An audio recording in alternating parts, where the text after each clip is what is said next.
Optimal health for high performers. This is the Health Upgrade Podcast with Dr. Nawaz Habib. Hello, everybody. Welcome back to the Health Upgrade Podcast. This is Dr. Habib.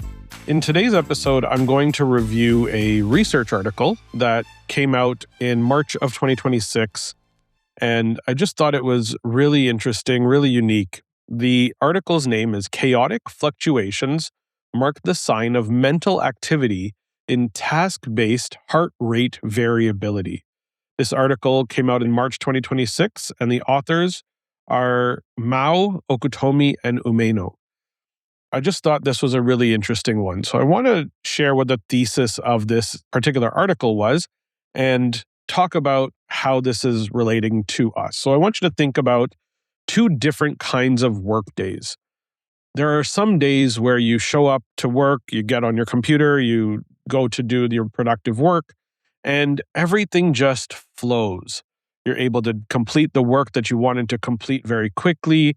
You are in the zone. You're kind of in a flow state, and that is working really well. And then there are other days where you get to the same desk, having had the same type of sleep, having had the same general experience in the morning, and you get there and just nothing is connecting. Nothing is happening. You're not able to productively sit there and get your work doing. Now, what's interesting is that the difference between these 2 days is actually quite measurable, and it's actually found in your heartbeat and in your HRV. So this paper just actually put a number on it. And my promise is by the end of today, you'll know what the signature is, why it matters, and how to raise your ability to enter that flow state when you are at work. So let's start with the basics. What is HRV and what is HRV actually measuring? So HRV stands for heart rate variability, and that is the variation in the time between heartbeats averaged over a period of time. This is literally the conversation being had between the two branches of your autonomic nervous system, the sympathetic, which we tend to call the fight or flight system, and the parasympathetic, which we tend to call the rest and digest system. Now, the autonomic nervous system is like the accelerator and the brakes in the car, and HRV is the measurement of the balance between the functionality of these two. What is the capacity of the sympathetics and the parasympathetics in real time with which they are working in synergistic function overall through that time? It's measured, HRV is measured utilizing RMSSD. It's the root mean square of the standard deviation, or you can measure the frequency, which is high frequency power, which actually measures beat to beat vagus nerve activity. And the higher your RMSSD scored, the higher your high frequency power, the more parasympathetic you are, the more vagally activated you are. The catch with what we're seeing with regards to the data that's out there with the wearables that we're all utilizing is that these are very linear stats. The problem is that the heart-to-brain connection is non-linear, and we have linear measurement tools that will actually miss the nuance of the conversation between the sympathetics and the parasympathetics. So HRV is not a number that we should be tracking just kind of at one point, but rather what is the nuance within the HRV overall? So a quick analogy on this is that measuring a jazz solo with a loudness meter, you see the peaks and the valleys, but you don't necessarily hear the music. You don't hear the intonation, right? Where you look at a piece of paper that has music on it, for example, and you can see the notes, but you may not be able to hear the actual music. These are two very different experiences of the measurement versus the actual nuance behind it. And almost the art of HRV is kind of what we're talking about here. So let's talk about this study. This was completed at Kyoto University, and they used 27 healthy adults, and they utilized Polar H10 chest straps, and they measured 7-minute windows. And these 7-minute windows were either resting, standing, cognitive tasks, which were arithmetic and Sudoku. So they tried it with two different types of cognitive tasks. So the standing task was to measure kind of physical stress. As you stand up, your HRV generally is going to decrease. It actually was textbook findings that they noticed here, that as the study adults stood up, they noticed that their sympathetic nervous system increased. They went into a little bit more of a fight or flight state. Parasympathetics came down and HRV levels decreased. So physical stress caused an increase in sympathetic state and a slight decrease in parasympathetic state. Then they measured cognitive work, which was the arithmetic and the Sudoku. And so they tried it with two different types of cognitive tasks to be able to see if they could replicate this issue between different types of tasks so that it's task independent. They measured RMSSD and high frequency, and they noticed that even the RMSSD, the high frequency, and the low frequency, high frequency ratio barely moved. And so any minimal movement in terms of the linear measurements that came out were missed. And so wearable devices would absolutely miss the nuance that occurs here. But there were 6 non-linear indices that they utilized. Non-linear meaning that they went to look into different dimensions. These dimensions were APEN, SAMPEN, fractal dimension, SD1 over SD2, and 2 new measures called CD and ICD. And we're going to get into what those are in a little bit. Ultimately, what came of this was that those 6 non-linear indices that I just mentioned, each one of them rose significantly during the cognitive work. Not during the standing, not during the resting, but during the cognitive work, those 6 non-linear indices rose significantly. Something that would be missed in wearables, but was not missed by these additional markers that they were looking at. The caveat to this study, just a couple of little things. They were only 27 people in the study, and mostly were young men. The short time window of 7 minutes was a little low overall, and there was no brain imaging that was completed. So this study is a very preliminary kind of understanding.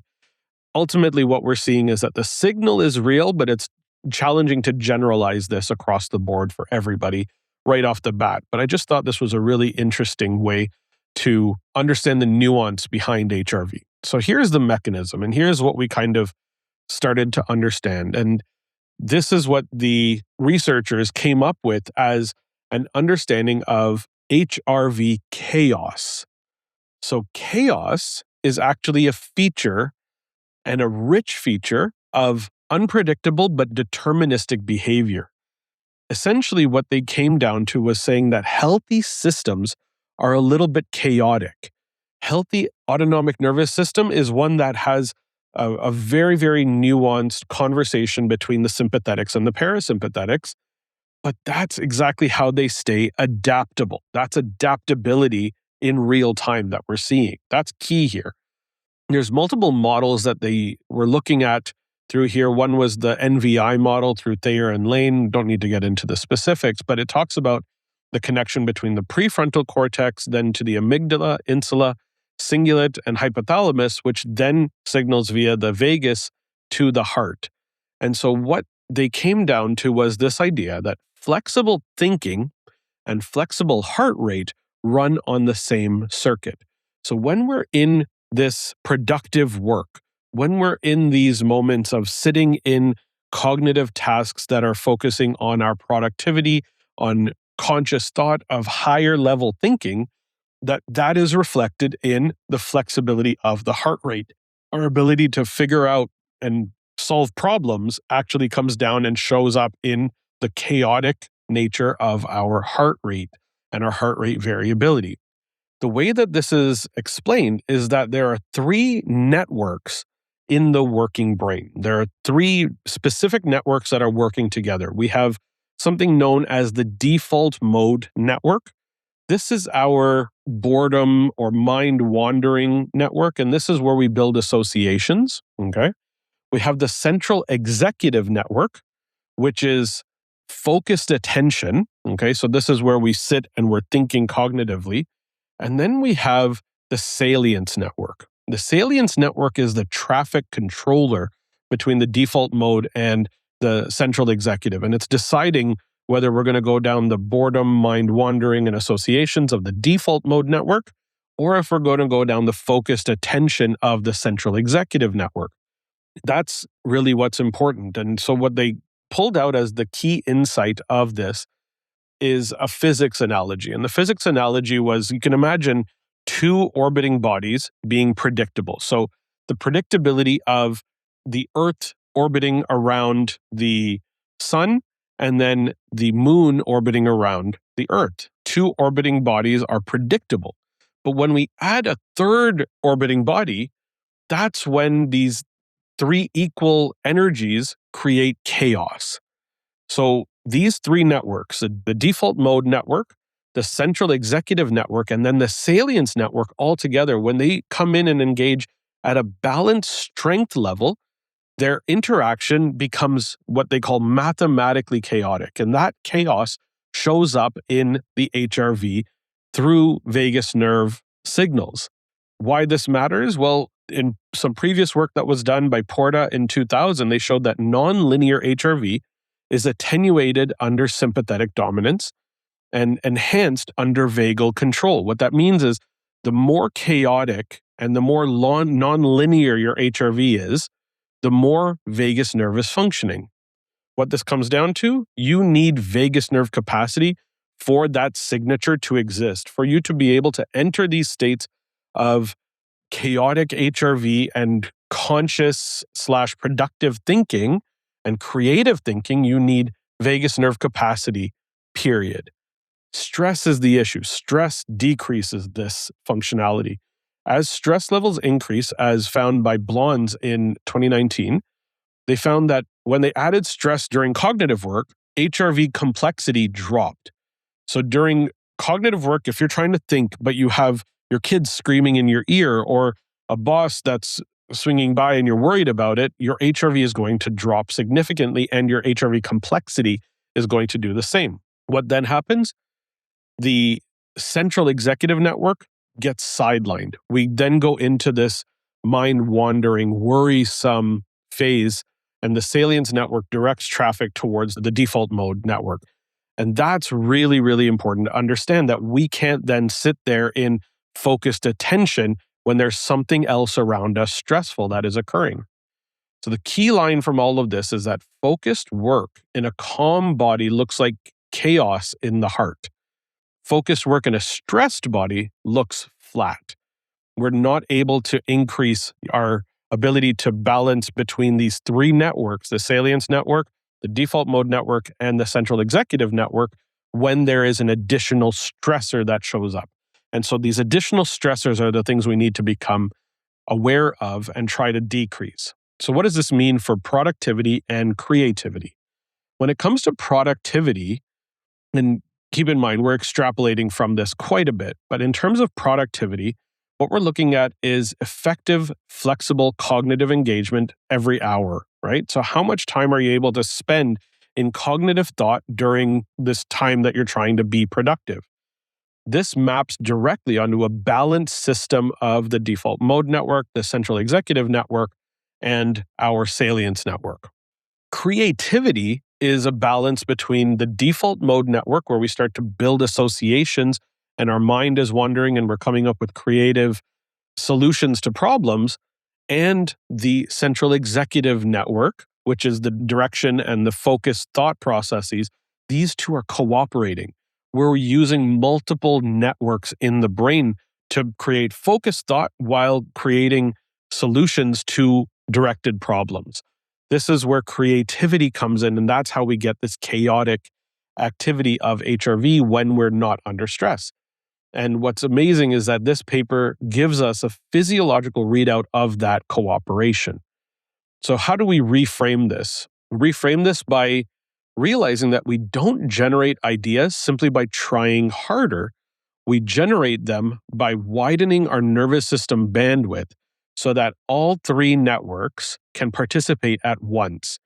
By creating this opportunity for the nervous system, not the autonomic nervous system necessarily, the pathway comes through the autonomic nervous system, but enabling the default mode network, the central executive network, and the salience network to participate at once, creating three orbiting bodies that are going to work together at equal levels to allow for that to occur. So clinically, what we'll see is that chronically sympathetic patients can still do the work, but not the best work. It becomes challenging when we're stuck in a sympathetic state to create cognitive work, to go into creative work. And generally, it's not the best that they're capable of. And they'll often come out feeling like they weren't able to give their all. What fixes it isn't a new productivity system, which so many people are seeking out through, all of these tools that are available to us. It actually comes from downshifting the body into a parasympathetic state by activating the vagus nerve. Now, just to kind of shift gears here, we're going to get into a bit of a protocol that we can potentially utilize to help increase that chaotic HRV. We can't train it directly, but you can train the vagus nerve substrate and build up vagus nerve capacity that allows this substrate, or that allows this functionality of chaotic HRV to emerge, allowing those three networks to work equally together. So level 1, let's go daily function that can help to boost this up. Number 1, resonance breathing. This is just breathing patterns. But the key to resonance breathing is keeping your breath rate at between 5 and 6 breaths per minute for a total of 10 minutes. Okay, so 10 minutes of resonance breathing where the breath rate is around 5.5 breaths per minute. And what we're trying to do with that is essentially each in and out cycle is going to last about 10 seconds total. So about a 5-second in, 5-second out is going to create a resonance pattern of 5.5 to 6 breaths per minute. And that has to happen before deep work. What this does is it increases HRV. It puts us into a parasympathetic state. When I'm sure if you go back and listen to the episode where I talked about the top 3 ways, maybe the top 5 ways to increase your HRV through your breathing, resonance breathing was the one that stuck out as the one with the greatest research on improving HRV. So before you sit down to get to work, particularly on days where you may not feel like things are moving super well, this is a practice that can really help to alter and shift into vagus nerve activated state before you get to work. Another thing that we should all be doing, and we've talked about this numerous times on the podcast, is protecting your sleep and prioritizing your sleep. So the few things that you really want to focus on to help protect your sleep is getting morning sunlight first thing in the morning, 5 to 10 minutes of direct morning sunlight. You don't need to look at the sun, but you need to be in the presence of it in order for that to be optimized. You want your last meal to end about 3 hours before bed with no snacking. What that helps to do is bring your heart rate down before you enter sleep. And that's really the key to enabling sleep to be protected and not have digestion as a process that's occurring while you're sleeping. And ideally, no alcohol at all, but primarily on work nights, because HRV will be tanked if you are drinking alcohol, particularly on work nights. Level 2 is then getting into vagus nerve capacity and boosting vagus nerve capacity through more than just the breath, but utilizing the breath as a big part of this. I'm a big fan of, where possible, cold exposure. So essentially causing your attention to come internal to your body through the use of cold, and then utilizing a cold shower plus your breathing patterns, your breath, to exit the stressful state of being in cold. This cold can be as simple as 30 to 60 seconds at the end of your shower, or if you have a cold plunge, doing a 2 or 3 minute cold plunge will be sufficient to create this when done on a daily basis. We all know I've talked a lot about humming, chanting, gargling before your focus blocks. This is something that can happen very easily. You can sit down at your desk and do some humming before a meal. Very similar idea. We want to get you into this state where you're in rest, digest, and recovery mode. And then a big piece is exercise here. Zone 2 cardio 2 to 4 times a week has been shown to be really, really positive for boosting vagus nerve capacity and enabling the recovery process to occur. So we're going into a mildly stressed, physical stress state during that zone 2 cardio, but not pushing it, and then being able to come back out of it into that parasympathetic state more readily. Another quick way to do this is after you complete your exhale, some short breath holds after your exhale, not immediately going back into an inhale. That prolongs the exhale time, that prolongs the vagus nerve being active during the exhale and then post. So that's a great little tool to help to boost vagal capacity.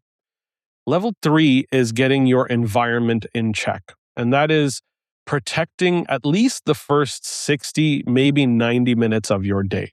Not going directly to your phone, not pulling up your Slack or your email or checking the news. That's really, really important. Protecting the first 90 minutes of your day helps you remain in a state where integration is capable, where your body is kind of focused. And that 60 to 90 minutes can be spent with exercise. It can be spent in breath work. It can be spent in a calm state of integration and preparation for the day, gratitude practice, lots of different ways that you can do this. I'm also a big fan of breaking up your day with 60 to 90 minute blocks with real recovery included within the day. So if possible, get outside for a walk or do some breathing practice or open a window and look outside. Don't sit there on your phone while you're having your lunch, for example, or when you are going for a walk. Maybe you're not listening to a podcast. Maybe you're just present in the world without headphones on. And then another big thing to kind of look at on the environment side is to cut out ambient stressors, things like harsh lights, like I have in my face here while I'm recording, angry inboxes, cutting out noise in your environment. Sometimes I'm a big fan of throwing on my noise canceling headphones and just being able to tune into the work that I'm trying to do. And the environment plays a huge role here.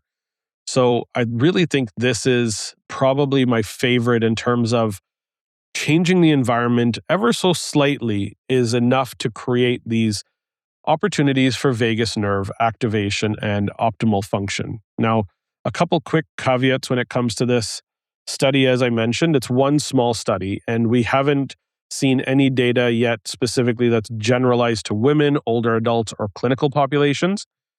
One big thing is that more chaos in your HRV isn't always better, and context really does matter. The way to kind of look at this is noting that when we see high levels of chaos and when we see really low levels of complexity and chaos within HRV, people have been studying that with regards to anxiety and depression. So this is something that we need to note, that chaos isn't always good, but I like to almost think of it as controlled chaos. Chaos within the bounds of cognitive and productive and creative tasks, right? So just think about that. Make sure that we're not seeking out all the chaos in the world. It's very much a controlled, chaotic opportunity of chaos that we're seeing on an HRV measure, but in reality, it's the connections that are being built between these three networks. Remember, the default mode network, the central executive network, and the salience network working easily with one another when we are not stressed. And that's what we're trying to do, is create a chaotic readout between a very well-balanced system. Obviously, before you go in and do cold plunges or intense breath holds, particularly if you're dealing with cardiac issues, blood pressure concerns, or pregnancy, make sure that you consult with your physician before doing so. And if you're in sympathetic overdrive, cold is not the place to start. You really do want to start with breathing, sleep, and light, focusing on your breath, your sleep, and your basic environment, not worrying about going to the extremes when the foundation is not strongly built to begin with. So here's the take-home advice for today. Your best thinking isn't something you push harder to produce. It's what happens when your body is well regulated and you let the three brain networks speak to one another. The key is for us to train the pathway to enable that, which is the vagus nerve. So I want you to take home one specific task for this week, and that is choosing that this week you're going to do 10 minutes of resonance breathing once a day before you sit down at your desk, or right as you sit down at your desk, once a day for the next 7 days. And notice your morning's deep work block. Notice what happens to how effective you are when you go into your deep work state, first thing in the morning or whenever you're sitting down to do your work. I hope this has been really good. I want to remind everybody that you have access to my free 10-day vagus nerve jumpstart, which is completely available in the Health Upgraded community. I've got the link in the show notes. And I really do think that this research study shows that we don't truly know everything when it comes to HRV, but we're really starting to learn about the different functionality that's required, and the focused work done on the vagus nerve can have far-reaching effects outside of just simply creating a healthy environment for healing to occur, but rather even allows us to enter flow state so readily and capably. And that's really the key here. Once we upgrade the body, the mind will follow. I really think this has been a fun episode for me. I'm going to do more of these research reviews over the next little bit, so you should keep an eye out for them. And until next time, I hope you have the greatest health and a wonderful day, and we'll catch you all on the next episode.